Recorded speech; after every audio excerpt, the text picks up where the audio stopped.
Saint Agatha, a spectacular tradition. A graded reader, level B1. Introduction.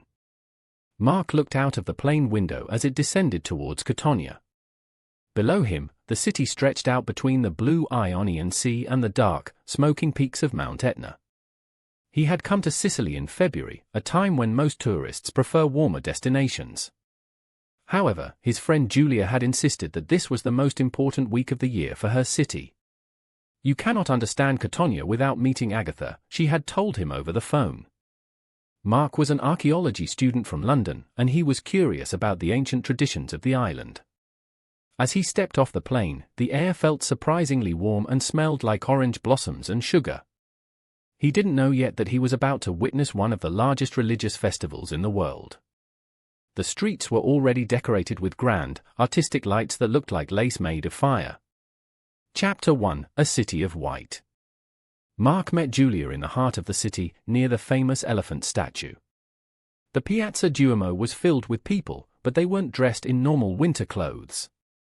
Thousands of men and boys were wearing long white tunics, which Julia called the sacco. They also wore black caps and white gloves, looking like a peaceful army from another century. "Why are they wearing that?" Mark asked, shouting slightly over the noise of the crowd. "It represents the nightgown the citizens wore when Agatha's remains returned to Catania in 1126, Julia explained. She pointed to the huge candles that groups of men were carrying on their shoulders. These were the candelor, massive wooden structures carved with gold and statues of saints. They moved with a strange, rhythmic step that looked almost like a dance. Mark noticed that the atmosphere was a mix of a solemn ceremony and a giant party. The smell of roasted chestnuts and traditional sweets filled the air. Mark felt a surge of energy as the crowd began to shout in a local dialect. "They are saying, citizens, long live Saint Agatha." Julia translated with a proud smile. Chapter 2: The Story of the Martyr. While they waited for the evening events, Julia took Mark to a quiet cafe to explain the history. Agatha was a young girl who lived in the 3rd century, she began, stirring her coffee. At that time, Sicily was under the rule of the Roman Empire, and Christians were often persecuted. A Roman official named Quintianus fell in love with Agatha because she was very beautiful. However, Agatha had dedicated her life to her faith and refused his marriage proposal. Quintianus was a powerful and angry man who did not like to hear the word no. He sent Agatha to prison and ordered the guards to torture her in terrible ways.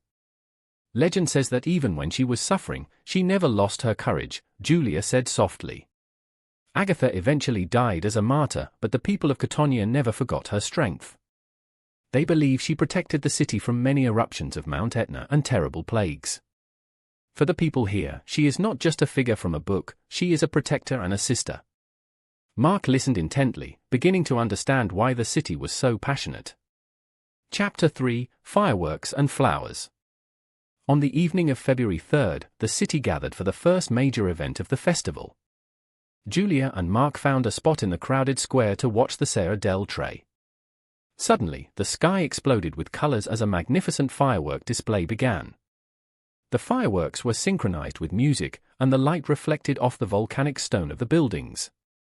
"This is a gift to the saint from the city," Julia explained as the crowd cheered.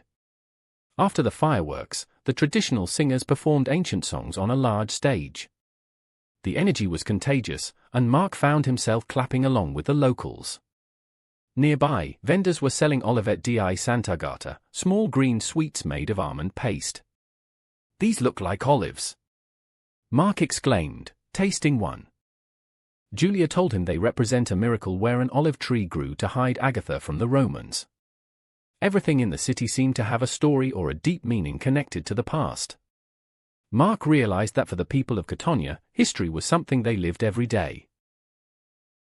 Chapter 4: The Dawn Mass. The next morning, the sun had not yet risen when Julia woke Mark up.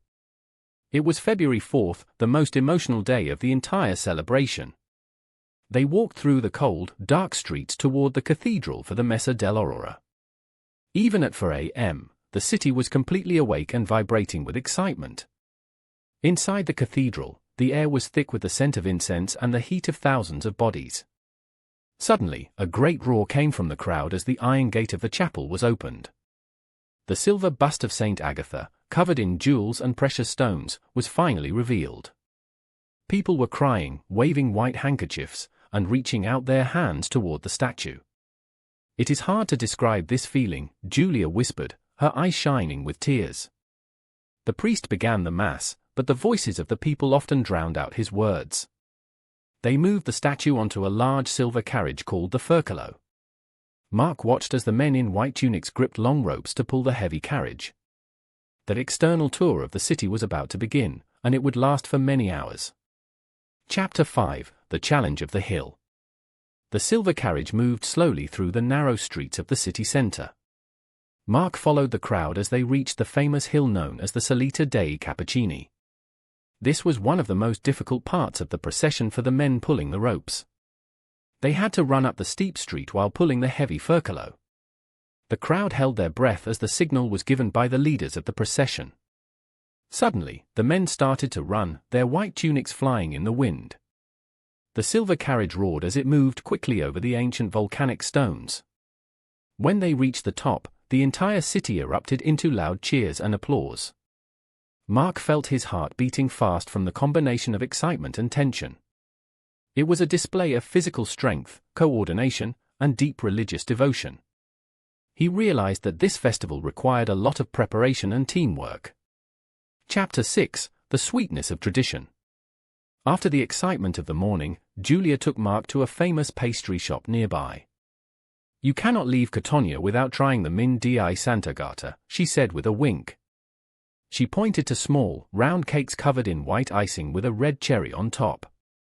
"They are shaped like breasts," Mark noted, looking slightly confused at the display. Julia explained that this was a symbolic reference to the specific torture Agatha suffered. "In our culture, we transform even the saddest parts of the story into something sweet," she added. Mark took a bite and discovered a delicious filling of fresh ricotta cheese and chocolate. It was the perfect combination of history, tradition, and local flavor. As they ate, they watched the candelabra passing slowly by the shop window.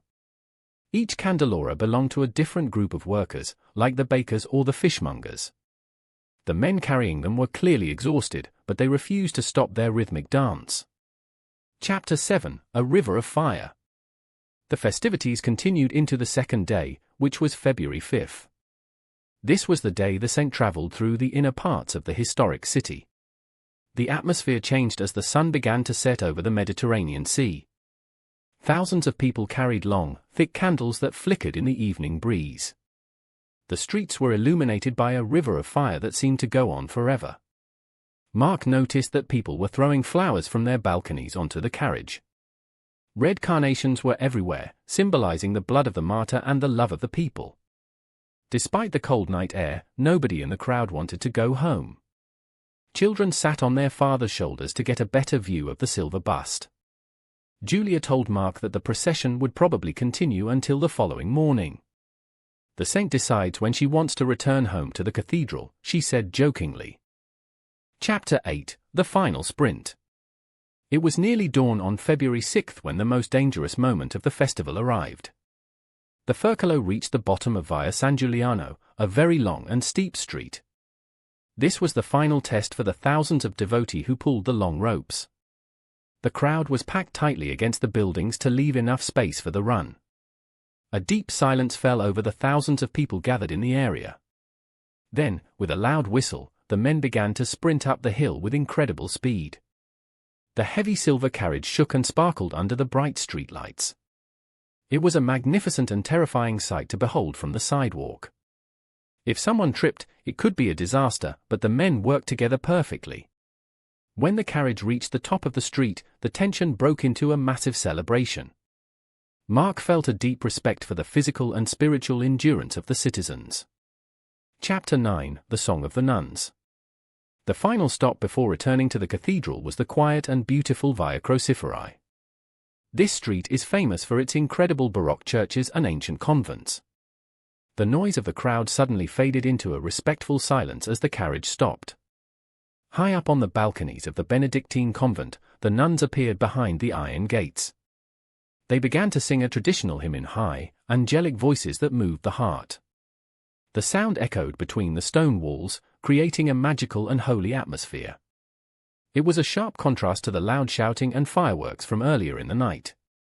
Mark felt a sense of peace as the sun started to rise over the horizon. The long journey of the saint through the city was finally coming to an end.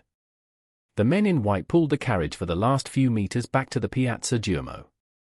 Conclusion. A few days later, Mark sat in the airport waiting for his flight back to London. His suitcase was full of small souvenirs and a box of traditional almond sweets. However, the most important thing he was taking home were his vivid memories. He had arrived as a curious archaeology student, but he was leaving with a new perspective. He understood now that Sant'Agata was the beating heart of Catania. The festival was not just about religion, it was about the identity of a brave people. He looked out the window at Mount Etna, which was quiet and covered in white snow.